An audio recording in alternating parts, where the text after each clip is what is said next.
Assalomu alaykum. Bugun sizlarga juda ham bitta muhim mavzu, ya'ni nevroz kasalligini aslida qanaqa simptomlari bor. Mana shular haqida ma'lumot bermoqchiman.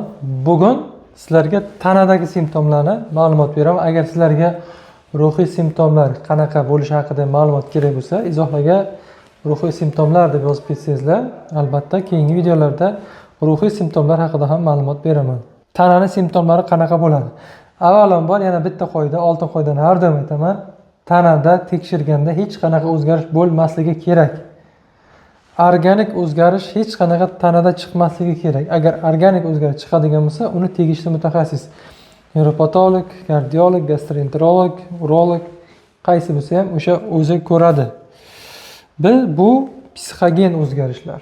Birinchisi bosh aylanishi. Ko'pchilik bemorlarda bo'ladi. O'z-o'zidan bosh aylanganday bo'ladi. Yiqilib tushadiganday xuddi bosh aylanib yuraveradi, lekin yiqilib tushmaydi. Haqiqiysida insonda ko'pincha bu nevrologik lor tomonlama bo'ladi, unda organik o'zgarish bo'ladi. Unda ko'pincha yiqilib tushadi odam. Ikkinchisi bosh og'rig'i. Bosh og'rig'ining endi sabablari turli-tuman. Hattoki ko'zdan ham bosh og'rishi mumkin. Mana bu bo'yin turuq arteriyalardan yaxshi qon bormasligidan ham og'rishi mumkin. Jigaringizdagi bo'ladigan o'zgarish ham kerak bo'lsa, boshga og'riq berishi mumkin. Unaqasi ko'p sababi. Lekin bu kasallikda bizda asosan zo'rg'ish bosh og'rig'i bo'ladi. Inson asabi charchab ketgandan tinimsiz boshi og'riyveradi. Keyingisi quloqdagi shovqin.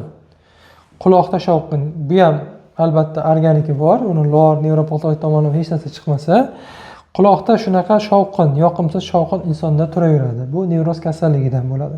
Bu ham. Ko'rishda o'zgarish. Ba'zi bir insonlar shikoyat qiladi, ko'rishimda o'zgarish bo'lib qoldi. Ya'ni xira ko'rib qolyapman. Ayniqsa bu narsa jahlim chiqqanda kuchayadi deydi. Oftalmologga borganda deyarli o'zgarish topilmaydi. Chunki ko'zni ham innervatsiya qiladigan ko'z mushaklarini, ko'zni mana shu gavharni, ko'z qorachig'ini innervatsiya qiladigan maxsus vegetativ nerv sistemaning o'zini tolalari bor. Mana shularda shu ta'sirlanish evaziga tasvirni ko'zga, miyaga kelishi xiralashadi.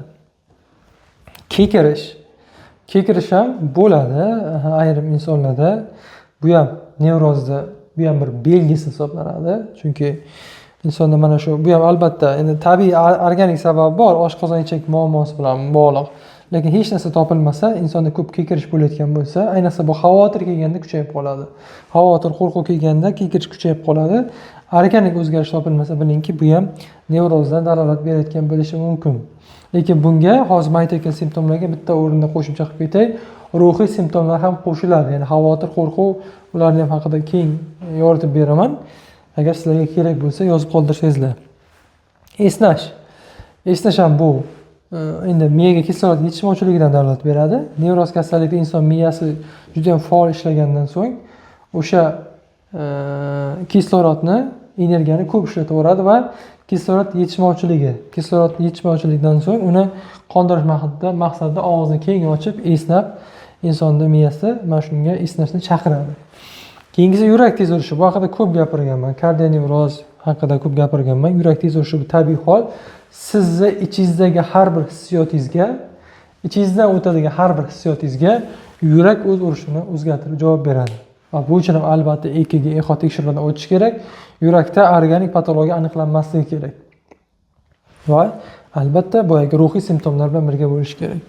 Nafas qisishi ham bu simptomi nevrozni, faqat haqiqiy nafas qisish kasalliklaridan farqi, haqiqiy nafas qisish kasalliklari misol uchun bronxial astmada nafas chiqarishga qiynaladi. Nevrozdagi inson to'yib maza qilib nafas ola olmaydi. Nafas mana bu yerda bir to'yib nafas ola olmaslik hissi paydo bo'ladi. Ko'chib yuruvchi og'riqlar. Haqiqiy kasallikda, shu organik kasallikda og'riq bitta joyda bo'ladi, ko'chmaydi, lokalizatsiyasi, joylashuvi. Nevrozda ko'chaveradi. Qaysi kasallikni eshitsa, o'sha kasallik sohasida miya chaqiraveradi. Oshqozonda og'riq haqida o'ylab qolsa, oshqozonda bo'lib qoladi. Jigarda o'ylab qolsa, jigar tomonda, yurakda o'ylab qolsa, yurak tomonda ko'chib yuraveradi. Bir kun u yoqda, bir kun bu yoqda. Ich ketishi. Xavotir, vahima hissiyot kuchayganda o'z-o'zidan ich ketib qolishi bo'ladi. Va shu bilan birga tez-tez hojatga chiqish, siyish hissiyoti. Faqat buni organik kasallikdan farqlashimiz kerak. Organik kasallikda ko'pincha kam-kamdan tez seyish bo'ladi. Bunda ko'p seyish bo'ladi va albatta tekshiruvlarda har doim aytaman, o'zgarish bo'lmasligi kerak. Siydik analizda ham, axlat analizda ham. Uyqu buzilishi inson juda ham ko'p o'ylayvergandan so'ng, ko'p yomon xayollarni o'ylayvergandan so'ng, miyasida xayollar aylanavergach, tabiiyki uyqu kelmaydi. Kim uyqusi keladi? Kayfiyati tinch odammi? Uyqusi keladi. Bunaqa miyasida muammosi bo'lmagan, hech narsani o'ylamaydigan insonni uyqusi keladi. Nevroz kasalligida tinimsiz yomon xayollar aylanaveradi va shuni hisobiga bu insonda uyqu buzilishi kuzatiladi. Uyishlar, jimirlashlar, o'z-o'zidan oyoqlarda, tanada uyishlar bo'ladi, jimirlashlar, qandaydir chumol yurganda hissiyot, qandaydir sanchiqlar kuzatilishi mumkin. Bular ham nevrozda bir ko'rinishi. Shu o'rinda aytib o'tmoqchimanki, sochingiz uchidan oyog'ingiz uchigacha qayerda nerv to'lasi bor ekan, nevroz o'sha nerv sistemangiz, sizning nerv sistemangiz o'sha sohada sizga xohlagan simptomni hosil qilib bera oladi. Shuning uchun albatta tekshiruvdan o'ting. Tekshiruvdan o'tganingizdan so'ng deyarli o'zgarish chiqmadi, aytarli o'zgarish chiqmayapti va sizda ruhiy belgilar ham bor.